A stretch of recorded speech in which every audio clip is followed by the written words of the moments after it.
Hello friends, நம்ம favourite சீரியல்லாம் அடுத்து என்ன சுவாரஸ்யமாக நடக்குது அப்படின்னு சொல்லிட்டு பார்க்குறீங்களா?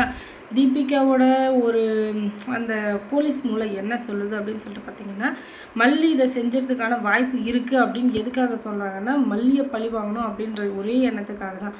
அதுக்காக மல்லி இதை தனியாக எப்படி பண்ணியிருப்பா? மல்லிக்கு யாராச்சும் ஒருத்தர் ஹெல்ப் பண்ணியிருக்கணும். அந்த ஹெல்ப் பண்ண ஆள் யார்?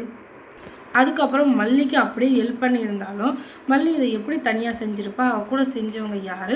அவங்க என்னதுக்காக இந்த வேலையை செஞ்சுருக்காங்க அப்படின்னு சொல்லிட்டு அவங்களுடைய போலீஸ் மூலம் 1க்கு 4 வாட்டி என்னென்ன இதெல்லாம் யோசிக்க முடியுமோ அந்தந்த விதத்தில் யோசித்து அவங்களுடைய போலீஸ் மொழியை தீட்டிக்கிட்டு இருக்காங்க. அப்போ தான் ஒரு புத்தி வருது அவங்களுக்கு.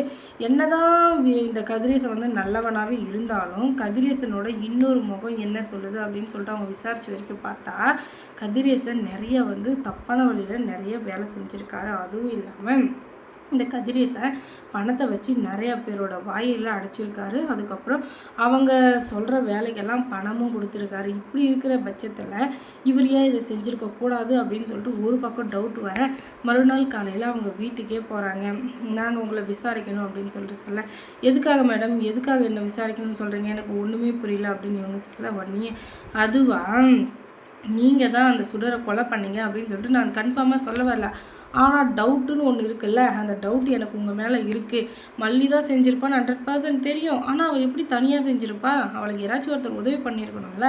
அந்த விதத்தில் பார்த்தா நீங்கள் வந்து ஹெல்ப் பண்ணுறதுக்கு வாய்ப்பு இருக்குது அப்படின்றதுனால உங்கள் மேலே சந்தேகப்பட்டு நான் வந்திருக்கேன் அப்படின்னு சொல்ல, மேடம் இதெல்லாம் கொஞ்சம் கூட நியாயம் இல்லை மேடம் அப்படின்னு சொல்ல, சரி விசாரிக்க தானே போகிறோம், வந்து எது வந்தாலும் போலீஸ் ஸ்டேஷனில் பேசுங்க அப்படின்னு சொல்லிட்டு அவங்கள கூப்பிட்டுட்டு போலீஸ் ஸ்டேஷனுக்கு போகிறாங்க. அங்கே போனதுக்கப்புறமா இங்கே இருக்கிற ரவுடிங்களையும் திருட்டு பசங்களையும் அடின்னு அடித்து துவைச்சி அவங்க பண்ணுற வேலையை பார்த்துட்டு கதி கலங்கி நின்றுருக்காரு நம்ம கதிரேசன். அப்புறம் சார் ஆரம்பிக்கலாமா அப்படின்னு சொல்ல, என்ன மேடம் என்ன சொல்கிறீங்க, எனக்கு ஒன்றுமே புரியல அப்படின்னதும், அதான் விசாரணையை ஆரம்பிக்கலாமான்னு கேட்டேன் அப்படின்னு சொல்ல, எதுக்காக அப்படின்னு சொல்ல, என்ன கோமாவில் இருக்கீங்களா? இப்போ தானே உங்கள் வீட்டில் சொல்லி கூப்பிட்டு வந்தேன், எதுக்காக என்னன்னு சொல்லிட்டு மறுபடியும் ஏதோ தெரியாத மாதிரியே கேட்குறீங்க அப்படின்னு சொல்ல, அது ஒன்றும் இல்லை மேடம், நான் வேறு ஏதோ யோசனையில் இருந்தேன் அதனால தான் அப்படின்னு சொல்ல, சரி நீங்கள் தான் செஞ்சுருக்கீங்கன்னு நான் சொல்ல வரல. ஆனால் உங்களுக்கு அரசியல் பலம் அதெல்லாம் இல்லைன்னாலும் நீங்கள் ஒரு பிஸ்னஸ் மேக்னெட். அது மூலிமா உங்களுக்கு நிறையா ரவுடிங்க திருட்டு பசங்க அவங்க கூட எல்லாம் கனெக்ஷன் இருக்குதுன்னு எனக்கு நல்லா தெரியும். பெரிய பெரிய ஹையர் போஸ்டிங்கில் இருக்கிறவங்க கூட உங்களுக்கு இப்போ கனெக்ஷன் இருக்குதுன்னு எனக்கு நல்லாவே தெரியும்.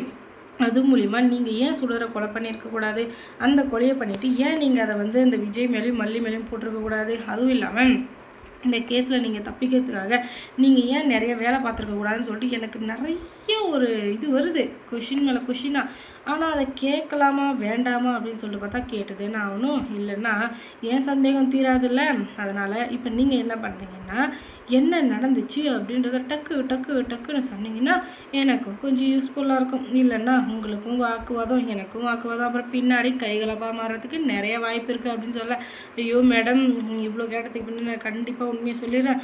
ஆனால் நீங்கள் என்ன இதிலேருந்து தப்பிக்க வைக்கணும் அப்படின்னு சொல்ல, என்ன சொல்கிறீங்க எனக்கு ஒன்றும் புரியல அப்படின்னா, இங்கே இந்த 5 லட்ச ரூபாய் பணத்தை முதல்ல வச்சுக்கோங்க, அதுக்கப்புறம் நான் என்னன்றதை சொல்கிறேன். ஆனால் நீங்கள் இந்த பணத்தோடு நின்றோம் அப்படின்னு நினைக்காதீங்க. நீங்கள் எனக்கு ஹெல்ப் பண்ண அப்பப்போ 5 10 நான் கண்டிப்பாக உங்களுக்கு கொடுத்துக்கிட்டே இருப்பேன் அப்படின்னு சொல்ல, சரி உண்மையை முதல்ல சொல்லுங்கள் அப்படின்னதும், நான் தான் கொலை பண்ணேன். அந்த சுடர் வந்து என் பொண்ணை மாதிரி இருந்துக்கிட்டு என் குடும்பத்தையே அழிக்க வந்தால் அதை என்னால் தாங்கிக்க முடியல. என் பொண்ணு மாதிரி இருந்தவங்க என்னை ஏமாற்றது தான் எனக்கு ரொம்ப கஷ்டமாக போயிடுச்சு. அதோட விட்டுடலான்னு பார்த்தா என் பேத்தியை வேற கடத்தி வச்சுட்டு எவ்வளோ பாடுபடுத்தினான் தெரியுங்களா?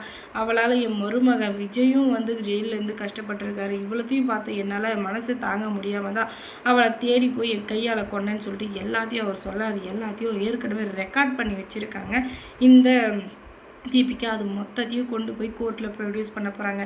அவர் லஞ்சம் கொடுத்ததுலேருந்து அவர் வாக்குமூலம் கொடுத்ததுலேருந்து எல்லாத்தையும் ரெக்கார்ட் பண்ணி கொண்டு போய் இப்போது கோர்ட்டில் சப்மிட் பண்ணுறாரு. அது மூலயமா இவர் பண்ண தப்பு எல்லாமே வெளியே வந்துருச்சு. இதுக்கு மேலேயும் மல்லியை வந்து நம்ம சீண்டணுமா அப்படின்னு சொல்லி பார்த்தா, ஆமாங்க ஏதாச்சும் ஒரு விஷயத்தில் மல்லியை அரெஸ்ட் பண்ணி ஆகணும், இல்லை அவ ஆட்டம் அதிகமாகிடும் அப்படின்னு சொல்லிட்டு இப்போது அந்த மல்லியோட பார்த்ததில், என்னம்மா நீங்கள் இப்படி பண்ணுறீங்களேம்மா, எல்லாத்துக்கும் காரணம் இந்த கதிரேசன் தான் அப்படின்னு தெரிஞ்சிச்சு. இதுக்கு மேலேயும் எதுக்காக மல்லியை பழி வாங்கணும் அப்படின்னு சொல்லிட்டு பார்த்தா, வாங்கணும் மல்லியை கண்டிப்பாக பழி வாங்கணும். ஏன்னா போனது என் உயிர் தம்பியோட உயிர், அதனால் அவளை பழி வாங்கியே தீருவேன் அப்படின்னு சொல்லிட்டு கங்கனை கட்டிக்கிட்டு சுற்றிட்டுருக்கா இந்த தீபிகா. அதுக்கப்புறம் மல்லி சீரியலில் என்ன சுவாரஸ்யமாக நடந்திருக்கும் நீங்கள் தெரிஞ்சுக்கணுன்னா நம்ம சேனலை சப்ஸ்கிரைப் பண்ணுங்கள். தேங்க்ஸ் ஃபார் வாட்சிங்.